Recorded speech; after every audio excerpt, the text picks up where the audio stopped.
That time, my mom upended the dress code for my entire school. When I was little, my mom sent me to a private religious school.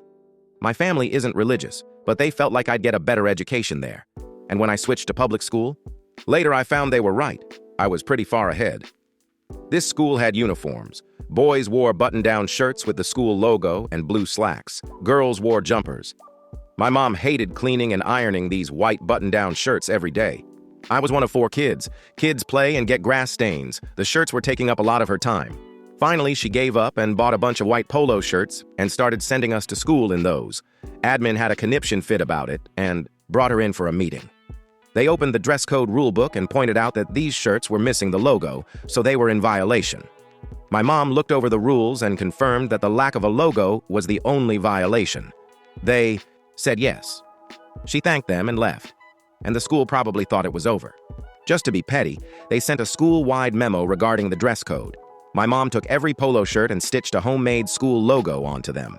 It wasn't hard to do as the logo was just the school initials. Admin was furious, but during the next meeting realized their hands were tied.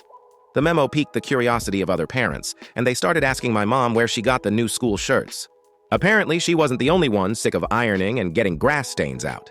Suddenly, I wasn't the only one wearing a polo shirt to school. The worst part for the school was that, despite tuition being pretty expensive, they also had a kickback deal going with a local clothing store for the uniforms. The store had a monopoly on the sale of those shirts.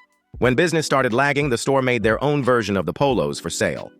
Eventually, the original shirts were phased out entirely. That was over 30 years ago, and my mom still loves telling that story.